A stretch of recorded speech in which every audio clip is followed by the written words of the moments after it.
two opinions. If the Lord is God, follow him. If Baal, follow him. Anani Adonai Anani, V'yadu ha'am hazeh, Ki ata Adonai ha'elohim. But I thank God, like Moses, the Lord.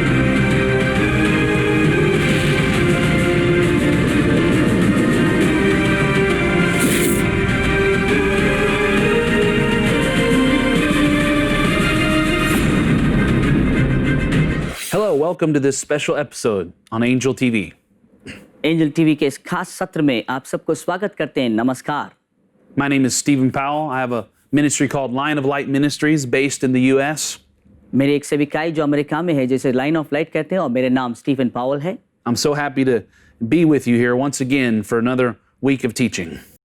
एक और सत्र आपके बीच में शिक्षा देने के लिए आपके बीच में होने में बड़े खुशी है। I've been telling you about some special things that God has done in my life early on in my life up to now. और शुरुआत से लेकर अब तक परमेश्वर जो अलग-अलग जो खास कार्य किया है, उन बातों को मैं आपके बीच में बता रहा हूँ। Last week I began to talk about how God began to put faith in my heart to be launched into the last day's harvest. पिछले सत्र में मैंने बताया कि कैसे परमेश्वर मेरे जीवन में वो विश्वास को डाल रहा है ताकि इन अंतिम दिनों की इस फसल में मैं कैसे आगे बढ़ने पाऊं। We also talked about a series of revelations that God began to give to me about financial empowerment for the last day's harvest. और साथ ही साथ उन सारे प्रकाशन के विषय में बात कर रहा था, जैसे परमेश्वर ने हमारे लिए इन अंतिम दिनों की सेविकाई के लिए, कटनी के लिए जो मेरे लिए प्रबंध कर रहा है, उस विषय पर। This is important. ये बहुत ही महत्वपूर्ण है। We can't just have a dream or a vision that God's given to us. और ऐसा कोई परमेश्वर का दिया हुआ दर्शन हो, सपना हो, ऐसा आपके दिल ही दिए गए हैं। We also have to have faith in God and in His Word to finance the venture He's called us into. साथ ही साथ उसके लिए आपके लिए परमेश्वर के प्रति विश्वास और वचन चाहिए कि प्रभु आर्थिक प्रबंध करेगा इस कार्य को आगे बढ़ने के लिए। So there's an empowerment revelation that has to do with the financial message from the Bible. और परमेश्वर की वो सामर्थ्य और अभिषेक का कार्य होना जरूरी है, जिससे कि अंतिम दिन की फसल की वो आर्थिक प्रबंध में आगे बढ़ने के लिए। But it's also very important that we address the purity part of finances as well. ये भी महत्वपूर्ण है कि हम इस साथ-साथ इस आर्थिक प्रबंध में एक शुद्धता को भी प्रकट करें। Jesus said in Matthew chapter 6 verse 24. और यीशु ने मत्ती रचित सुसमाचार 6 अध्याय 24वें पद में कहा है। He said no one can serve two masters. वो कहता है कि दो स्वामी की कोई भी सेवा नहीं कर सकता है। For either he will hate the one and love the other, or else he will be loyal to the one and despise the other. कि वो एक से वो प्रेम रखेगा और दूसरे को बैर रखेगा, या एक के लिए वो वफादार रहेगा और दूसरे को वो धोखा देगा। He says you cannot serve God and mammon. और वो कहते हैं कि परमेश्वर और धन का सेवा एक साथ नहीं कर सकते हैं। He says therefore I say to you. और कहता है इसीलिए मैं तुमसे कहता हूँ। So that word therefore, that's a transitional phrase here in what Jesus is delivering. और यहाँ पे जो शब्द इसीलिए इस्तेमाल किया गया है, वो ये बताता है जो बातें यीशु कह रहा है उसमें से दूसरे विषय में वो आगे बढ़ रहे हैं। He's stating a moral absolute. You cannot serve both mammon and God. और वो बहुत ही निश्चय करा रहे हैं कि आप धन और परमेश्वर की एक साथ सेवा नहीं कर सकते Then he says therefore. इसलिए वो कहते हैं इसीलिए। He says because of this moral absolute, this is what you must do. और जितना ये सत्य है तो इसलिए आपको यह कार्य करना है। Matthew 6:25. मत्ती 6 का 25वीं आयत। He says do not worry about your life. कहता अपनी जिंदगी के बारे में चिंता ना करें। About what you will eat or what you will drink. क्या आप खाएंगे, क्या आप पहनेंगे। That's the solution right there. वहां पर आपके लिए एक सुलझाव है। If you want to stay free from mammon, अगर आप धन के उस लोभ से बचना है, you have to trust God to meet your needs. कि आपको परमेश्वर पर भरोसा करना आपके प्रबंध के लिए। God must be your source. परमेश्वर ही आपका स्रोत होना है। Your boss, your job is not your source. आपका स्वामी या नौकरी आपका स्रोत नहीं है। The economy of the earth, the economy of your nation is ultimately not your source. आपकी राष्ट्र की और अपनी धन की जो भी आर्थिक प्रबंध है वो आपके लिए स्रोत नहीं है। The government is not your source. सरकार आपका स्रोत नहीं है। God must be your sole source. परमेश्वर मात्र ही आपका स्रोत होने पाए, and making God your entire source. कि परमेश्वर का अपना संपूर्ण स्रोत बनाएं, You rely on Him to meet your basic needs. कि आप उसी पर निर्भर रहते हैं कि आपके हर एक जरूरतों को वो पूरा कर सके। This is how you can remain faithful to God. ऐसा ही आप परमेश्वर के लिए वफादार हो सकते हैं। This is how you can remain faithful to preaching the gospel. ऐसा ही आप परमेश्वर में वफादार रह सकते हैं कि उसकी सुसमाचार की सुनाने की कार्य में। There's many people they won't tell people about Jesus in their workplace. बहुत सारे ऐसे लोग हैं अपने कार्यस्थल में यीशु के बारे में लोगों को बताते नहीं हैं, Because they say, well, if I tell people about Jesus, I'll lose my job. I'll lose my way to feed myself. कहते हैं कि अगर जिस स्थान में मैं नौकरी करता हूँ वहाँ यीशु के बारे में बताऊं तो मेरी नौकरी निकल जाएगी, तो मैं अपने लोगों को क्या खिलाऊंगा। But the Lord says, have you made your job into your God? और कहता है कि परमेश्वर क्या तो परमेश्वर को चुनता है या नौकरी को। The Lord says, I may be using your current employment to feed you, प्रभु कहता है कि मैं अभी वर्तमान की आपकी नौकरी को इस्तेमाल कर रहा हूं ताकि तुम्हें भोजन खिला सकूं। The Lord says, I don't need your job to ultimately take care of you. और वो कहता है मेरे लिए तेरी नौकरी की जरूरत नहीं है कि ताकि मैं तेरे लिए प्रबंध कर सकूं। I believe many times the Lord says, okay, you lose that job, I'll give you a better one. जब भी प्रभु कई बार आपसे कहता होगा कि अगर ये नौकरी निकल गई मैं तुम्हारे लिए एक बेहतर नौकरी देता हूं। Amen? आमीन। We keep God as our source. Very, very important. हम परमेश्वर के अपने स्रोत बनाएं, यही हमारे लिए बहुत ही महत्वपूर्ण है। The word mammon is actually an Arabic word. जो शब्द मैमन जो इस्तेमाल किया गया है वो एक अरबिक शब्द है, It means the treasure that a person trusts in. जिसके मतलब जो खजाना जिस पे मनुष्य भरोसा रखता है। So it deals with trust in regards to finances. और इसीलिए आपकी आर्थिक के साथ भरोसा कार्य करता है। The Bible declares in the book of Revelation that in that day they'll take a mark of the beast. Bible में बताया गया प्रकाशित वाक्य के पुस्तक में उन अंतिम दिनों में वो छाप जो उस पशु का है वो अपने ऊपर लेंगे। He says, why do they take this mark? It's because they can't eat, they can't buy or sell without that mark. वो छाप वो क्यों लेते हैं? क्योंकि वो छाप लिए बगैर वो ना वो कुछ ना खरीद सकते हैं ना कुछ वो कार्य कर सकते हैं। In other words, they cannot trust God to provide for them outside of that system. दूसरे शब्दों में कहा जाए वो परमेश्वर पर भरोसा नहीं कर सकते हैं इस प्रक्रिया के बदले में और इसके बाहर। We may not see the mark of the beast implemented right now currently, हो सकता है वर्तमान में ही उस पशु का छाप हम पे लगाया हुआ हम देख नहीं रहे हैं, but there's definitely that same spirit at work right now in the world and in the church. मगर वो आत्मा आज भी कार्यशील है हमारे कार्यस्थल में, संसार में, कई क्षेत्र में। But the Lord says you can't serve God and mammon at the same time. मगर परमेश्वर कहता है परमेश्वर और धन संपत्ति का एक साथ तुम सेवा नहीं कर सकते हो। Choose you this day who you will serve. इसीलिए आज आप चुनिए कि आप किसका सेवा करेंगे। Put your trust in God. अपना भरोसा परमेश्वर के ऊपर रखिए। Talking about the message of the spirit and power of Elijah, और जब हम आत्मा और सामर्थ एलिया के विषय में बात कर रहे हैं, the Bible says that Elijah suffered for being obedient to God. Bible बताता है एलिया दुख उठाया परमेश्वर के लिए आज्ञाकारी होने की वजह से। The Bible says he was just faithful to deliver the word of the Lord. Bible बताता वो विश्वास योग्य रहा कि परमेश्वर के संदेश को बताने के लिए, But then he was chased. He was hunted down for his faith and for his obedience to God. मगर उसका पीछा किया गया, उस पे हमला किया गया ताकि वो विश्वास का जो कार्य और जो उसने संदेश दिया उसके लिए। In that day, there was Baal worship all throughout the land of Israel. उन दिनों में संपूर्ण इस्राएल राष्ट्र भर बाल देवता की आराधना किया जाता था। Baal was one of the top Canaanite gods in that day. उन दिनों में कानानियों की एक बड़ी देवता था बाल। Baal was considered among the pagan groups a god of fertility, a god of fruitfulness. अन्य जाति देवी देवताओं के बीच में बाल कुशलता की या फसल की देवता माना जाता था। So in serving Baal, the people believed that they would be fruitful, that they would have their needs met. बाल की सेवा करने के द्वारा लोगों की विश्वास थी वो अपने जीवन में फलवंत होंगे, तृप्त होंगे। You see how those spirits get tied directly into even the economy?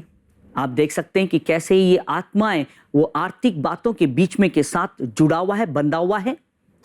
But Elijah was not dependent on that system to take care of him. मगर एलिया उन तरीकों पे भरोसा नहीं था ताकि अपनी चीजों को पूरा कर सके। He was dependent on God Almighty. वो सिर्फ सर्वशक्तिमान परमेश्वर पर ही निर्भर था।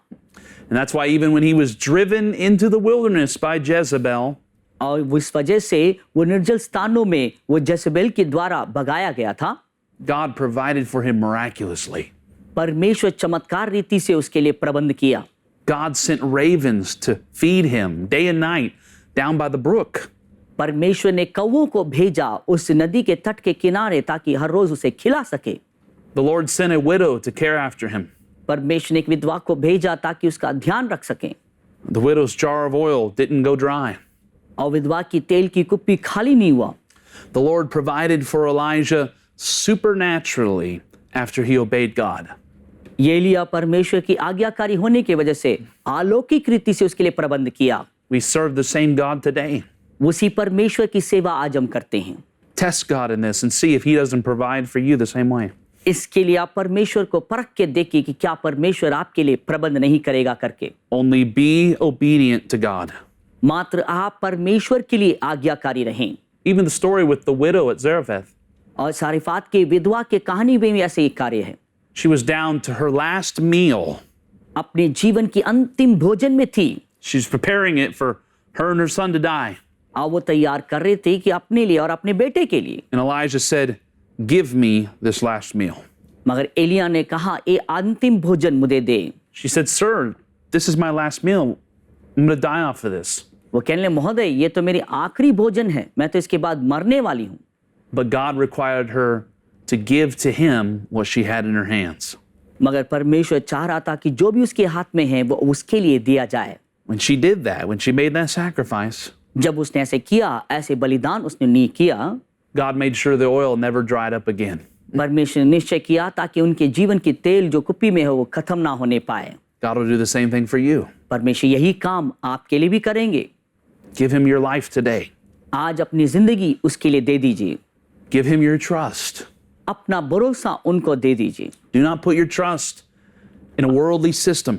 संसारिक तरीकों में अपना भरोसा मत रखिए। Economies will rise and fall. आर्थिक बढ़ेगा घटेगा भी। Nations will rise and fall. राष्ट्रें उठेंगे घटेंगे भी। It's guaranteed. और ये निश्चय है। Up until the coming of the day of the Lord, there'll be great shaking. जब तक मसीह ना आ जाए तब तक कई प्रकार का हिलाव होता रहेगा। You cannot be dependent on the systems of this world to meet your needs. संसार के तरीकों पर आप निर्भर नहीं रह सकते ताकि आपकी जरूरतों को पूरा किया जाए। Put your trust in God. अपना भरोसा परमेश्वर पर रखिए। There's a whole other economy, the economy of heaven, that operates above the economies of the earth. इस सबसे बढ़कर एक बड़ी आर्थिक है जो स्वर्ग की अर्थ है, जो आपके लिए परमेश्वर के अनुसार चमत्कार रीति से कार्य करता है। And God doesn't need the normal avenues to take care of you. परमेश्वर के लिए साधारण इस संसारिक जरिया जरूरत नहीं है कि आपके जरूरतों को पूरा करने के लिए। If you lose your job for the cause of Christ, God will take care of you, I believe. मसीह की वजह से आप अपनी नौकरी खो चुके हैं तो आपकी जरूरतों को प्रभु पूरा करेगा। If you're shamed by your family and cast out, thrown out for the cause of Christ, God will provide for you. मसीह की वजह से आपने अपने परिवार में अपमानित किए गए, निंदा किए गए और बाहर फेंका गया है, फिक्र मत करिए, परमेश्वर आपकी जरूरतों को पूरा करेगा। Just put your trust in Him. सिर्फ अपना भरोसा प्रभु पे रखिए। One of the ways we put our trust in God in regards to finances and sustenance हमारे जीवन की उपस्थिति के लिए और हमारे आर्थिक के लिए एक तरीका जो परमेश्वर पर भरोसा रखने की यह है is we do what the widow did. We give what we have in our hands. जो विधवा किया है वैसे कार्य करना है कि जो हमारे हाथ में है वो परमेश्वर के लिए दे दें। As you sow unto the Lord in faith, you reap out of the glory realm in faith. जैसे विश्वास में आप परमेश्वर के लिए बोते हैं वैसे ही आप उसे वापस परमेश्वर में काटने पाएंगे। You reap supernaturally out of God's own economy. परमेश्वर की आर्थिक के अनुसार आप अलौकिक श्रेणी में बोइए। As you do this day after day, week after week, year after year, जैसे हर रोज, हर हफ्ते, हर महीना, हर साल आप ऐसे करते आते हैं, you develop a dependency. और आप तैयार करते हैं और निर्भरता को, A dependency on God and His ability to provide for you. वो ऐसे निर्भरता जो परमेश्वर पर और उसके सक्षम पर जो हमारे लिए वो प्रबंध कर सकता है करके। This is so important, saints, और मेरे प्रिय संतों, ये आपके लिए बहुत ही महत्वपूर्ण है to have a very strong dependency built on God and His ability to provide for your every need. कि एक ऐसी मजबूत बलवंत निर्भरता परमेश्वर के ऊपर और उसकी योग्यता के ऊपर कि वो हमारे लिए प्रबंध कर सकते हैं। So I'm telling you by the word of the Lord, मैं परमेश्वर के वचन से मैं आपसे कह रहा हूँ, there is greater shaking coming to the nations of the earth. और इस पृथ्वी के कई देशों के लिए एक बड़ी हिलाव आने वाला है। There will be such great shaking that will come, it will cause many people to one day take a mark. और ऐसी एक बड़ी हलचल और हिलाव आएगा परमेश्वर की ओर से कि सब मजबूर हो जाएंगे उस छाप उस पशु का लेने की। As this shaking continues, जब ये जारी रहेगा ऐसे हिलाना, we must have it established in our hearts. हम अपने हृदय में निर्णय लेना स्थापित कर लेना है। It says in Hebrews 12, इब्रानियों 12 अध्याय में कहता है, we have been given a kingdom which cannot be shaken. हमारे लिए एक राज्य दिया गया है, वो कभी भी हमसे छीना नहीं जा सकता, हिलाया नहीं जा सकता है। That kingdom comes with an economy that cannot be shaken. और वो राज्य एक ऐसे आर्थिक प्रबंध के साथ आता है जिसे कोई हिला नहीं सकते हैं। This is why all the needs of Elijah, God's servant, were met even during a time of abject famine. इसी वजह से प्रभु के दास एलिया के लिए सब चीज प्रबंध किया गया, यहां तक कि वहां पर पूरी रीति से अकाल पड़ा हुआ है। The Bible says in Genesis 26 Bible बताता उत्पत्ति 26 अध्याय में, that when Isaac went into the land of the Philistines during a time of famine, जब इसहाक फिलिस्तियों की उस जमीन में गया अकाल के समय पर, that within 1 year God increased his livestock 100-fold. परमेश्वर ने इसहाक के सारे उन जानवर और पशुओं को 100 गुना बढ़ा दिया है। That's a miracle of God. और ये परमेश्वर की चमत्कार है। The Philistines got so mad at him, they kicked him out. They said, leave. फिलिस्ती इतना उसमें जो है गुस्से होने लग गए, उसे भगा दिया, कहने लगे यहां से चले जाओ। How is it possible that when all of their livestock were dying, Isaac's kept increasing? ये कैसे संभव है? उनके सारे जानवर पशुएं मरते जा रहे हैं अकाल के वजह से, मगर इसहाक का तो बढ़ता ही जा रहा है। It's because Isaac was not dependent on the same system that those Philistines were. क्योंकि इसहाक फिलिस्तियों की उन तरीकों के पर वो निर्भर नहीं था। He was dependent on God and heaven's economy to increase him. वो परमेश्वर पर निर्भर था और परमेश्वर ये स्वर्गीय आर्थिक के उस प्रबंध के ऊपर निर्भर था। You cannot serve God and mammon. आप परमेश्वर और धन संपत्ति की एक साथ सेवा नहीं कर सकते हैं। Serve God and despise the ways of the world.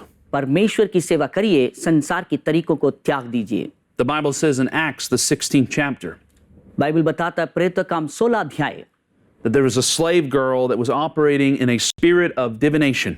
वहां पे एक ऐसे दासी थी जो भाग्य बताने वाली आत्मा के साथ कार्य करती थी। The word divination is python in the Greek. और इसमें जो डिविनेशन शब्द अंग्रेजी में किया गया है, उसका नाम का मतलब है अजगर। It refers to a mythical serpent that was supposedly slain by Apollo in Greek mythology. और ये एक काल्पनिक एक सांप है जो उनकी तत्व ज्ञान के अंदर यूनानी में पाया जाता है। According to legend, this evil serpent spirit empowered an oracle at a place called Delphi. वहाँ की मान्यता ये है कि ये सांप की आत्माएं उन्हें सक्षम करता था वो भविष्यवाणी करने पाए। So python's a spirit that actually work with certain people that move in what you might call a prophetic gift. और ये अजगर की आत्माएं लोगों के अंदर से कार्य करता था कि वे भविष्यवाणी कर सकें या आकाशवाणी कर सकें। The Bible says this slave girl was bringing her masters much gain and much profit through her fortune telling. Bible बताता है ये दासी अपने स्वामी के लिए ऐसे भाग्य बताने के द्वारा बहुत सारा लाभ ले आती थी। So I believe she was naturally prophetic. और मैं सोचता हूं कि ये प्राकृतिक तरीके से वो भविष्यवक्ता थी।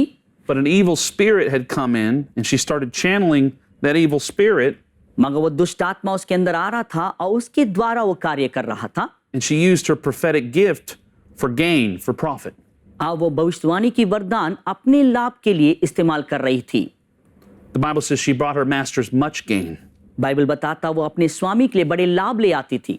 The word that's used for gain in the Greek actually speaks of working in, like building an enterprise, a business. और जो लाभ यहाँ पे इस्तेमाल किया गया यूनानी भाषा में शब्द इस्तेमाल किए गए उसके अनुसार एक बड़ी ऐसी व्यवसाय जिसमें बहुत सारे पैसा धन कमाते हैं. So she built a business using her prophetic gift, and ultimately it was empowered by the spirit of Python. और इसके मतलब वह भविष्यवाणी की वरदान को एक व्यवसाय के रूप में इस्तेमाल करी जहां दुष्ट आत्मा उसके द्वारा कार्य करके उसके लिए बड़े लाभ को ले आ रहा था. If you're not very careful with your prophetic gift, अगर अपने भविष्यवाणी की वरदान में अगर ध्यानपूर्वक ना रहें, if you allow the spirit of mammon to come in and begin to take over your prophetic ministry, धन की आत्मा अगर उस भविष्यवाणी के वरदान के अंदर आने की अनुमति दे दें ताकि वो अपने प्रभुता करने पाए, the switch can happen so quick. ये बदलाव बहुत ही क्षण भर में जल्दी हो सकता है. You can literally find yourself working with a spirit of Python, with a spirit of divination. अपने आप को आप पता करने लग जाएंगे कि आप उस अजगर की आत्माएं या दुष्ट भावी बताने वाली आत्मा के द्वारा कार्य कर रहे हैं. This is the other side of the financial and prosperity message that must be addressed in the charismatic church today. और ये उस आर्थिक कुशलता की संदेश की दूसरे भाग है जहां हमें ध्यानपूर्वक उस सामर्थ के साथ बताना है लोगों के लिए कलीसिया में. You can't just talk to me about biblical prosperity and about how God wants to empower people in the harvest. आप सिर्फ ऐसे ही बात नहीं कर सकते कि वचन आधारित परमेश्वर कुशलता की वो आशीषों को कैसे देता है कि अंतिम दिन की फसल के लिए. We have to also talk about purifying the prophetic office today, freeing ourselves from the spirit of Python. साथ ही साथ उस शुद्धता के विषय में भी हमें बात करना है जो इन अजगर की आत्मा के द्वारा लोगों के अंदर कार्य करता है, उसमें हम पढ़ ना पाए. I think we have to be very careful with the finances that come in to our ministry and what we decide to build with those finances. इसीलिए हमें स्पष्ट रूप में रहना पड़ेगा जो आर्थिक प्रबंध में आता है उसमें हम क्या चीज बनाना चाहते हैं. The Bible says this slave girl was able to build something for her masters using her spiritual gift. Bible कहता है दासी की इस कार्य के द्वारा स्वामी लाभ पा रहा था ताकि अपना वो कार्य बनाने पाए इसकी भविष्यवाणी की वरदान के द्वारा. Now listen to what I'm saying. जो मैं कह रहा हूं उसे ध्यान से सुनिए. God promises to build what he calls you to do. परमेश्वर ने वायदा किया है कि उस कार्य को बनाने के लिए जिस कार्य के लिए वो बुलाया गया है. God promises to finance what he's called you to build. आप उस कार्य को बनाने के लिए जो उसने बुलाया है उस कार्य करते समय वायदा करता है आर्थिक का भी. If you build something that God has not called you to build, अगर आप ऐसे चीज बनाते हैं जिस कार्य के लिए प्रभु ने आपको बुलाया नहीं है, the finances will begin to come from another source. आर्थिक दूसरे स्रोत से आने लग जाएगा. And that could very easily be the spirit of Python. और वो आसानी से अजगर की आत्मा के द्वारा हो सकता है. So this is the message we're going to continue with even next week. और इसी संदेश को अगले हफ्ते में भी हम जारी रखेंगे. Purity in the prophetic office भविष्यवाणी की सेविकाई में शुद्धता in regards to finances. आर्थिक संबंध में. God's calling our generation, I believe, to bring in the greatest harvest. विश्वास करता हूं परमेश्वर हमारे पीढ़ियों को बुलाया है कि उसके लिए एक बड़े फसल को ले आए. But also, with that responsibility comes the greatest call to operate in supernatural finances. और साथ ही साथ इस बुलाहट में ये बड़ी जिम्मेदारी भी हमारे लिए आया गया है, दिया गया है कि परमेश्वर की अलौकिक आर्थिक प्रबंध में कार्य कर सके. But by God's grace, He doesn't want us to get ensnared like previous generations have. मगर परमेश्वर चाहता है कि उस अनुग्रह के द्वारा हमारे पूर्व पीढ़ी जो फंस गया था उस जाल में हम भी फंस ना जाएं. Let's pray. आइए प्रार्थना करें. Lord, we thank you for this revelation on biblical prosperity. परमेश्वर धन्यवाद इस प्रकाशन के लिए जो वचन आधारित जो कुशलता के विषय में. We thank you that you're empowering us in the harvest today, God. विश्वास करते हैं कि आप इन दिनों की फसल के लिए हमें सामर्थ्य दे रहे हैं. But Lord, we thank you that in your wisdom, you're also seeking to prepare us to handle this great power. हम धन्यवाद देते हैं कि अपने ज्ञान के स्वरूप में हमें तैयार कर रहे हैं कि इस फसल के कार्य के लिए अंतिम दिनों में. In preparing your Elijah messengers in these last days, Lord. आप तैयार कर रहे हैं इन एलियाओं की संदेशवाहकों को इन अंतिम समय की सेविकाई के लिए. Lord, I pray that you would purify the prophetic office. हम प्रार्थना करते इस भविष्यवाणी की सेविकाई में अंदर एक शुद्धता को ले आए.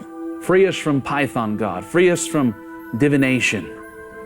उस अजगर की आत्मा से हमें बचाइए, आजाद करिए. Free us from having to build things that you didn't call us to build, Lord. हमें आजाद कर दे। जो कार्य हम बना रहे हैं, जिस कार्य को बनाने के लिए आपने हमें बुलाया नहीं है, Lord, we just commit today that we will build according to your word, Lord. प्रभु आज हम अपने आप को समर्पण करते हैं कि वो कार्य हम बनाने पाए जो आपके वचन के आधार पर हमें आपने बुलाया है। We commit today, Lord, that we'll be content, Lord, with where you have us. हम समर्पित करते हैं कि हम अपने आप में तृप्त रहेंगे, जो चीज आपने हमारे अंदर दिया है उसमें। We thank you for that grace, Lord. उस अनुग्रह के लिए धन्यवाद प्रभु। We thank you for faith, Lord, to believe you for all of our needs to be met. धन्यवाद उस विश्वास के लिए कि हम आप पे ही विश्वास करने पाए हमारी सारी जरूरतों के लिए। We will serve God and not mammon. हम परमेश्वर की सेवा करेंगे, ना कि धन संपत्ति की। In Jesus' name, यीशु के नाम में amen. आमीन। I want to say God bless you today. मैं आज आपको कहना चाहता हूँ प्रभु आपको आशीष दे। Thanks for joining us for this special episode on Angel TV. Angel TV के खास सत्र में हमारे साथ जुड़ने के लिए धन्यवाद। Join us next week as we continue this vital subject for the church today. बहुत ही महत्वपूर्ण शीर्षक जो हम अध्ययन कर रहे हैं, इसमें अगले हफ्ते भी हमारे साथ जुड़िए। God bless you. See you then. प्रभु आपका आशीष दें। फिर से मुलाकात करेंगे। If you are blessed by this program, please send your testimonies and feedbacks to Angel TV, Villivakkam, Chennai 600049, Tamil Nadu, India. Our email ID is programs.hindi@angeltv.org. अगर आप इस कार्यक्रम से आशीषित हैं, तो अपनी गवाही और विचार हमें इस पते पर भेजिए। Angel TV, Villivakkam, Chennai 600049, Tamil Nadu, Bharat. हमारा ईमेल आईडी है programs.hindi@angeltv.org।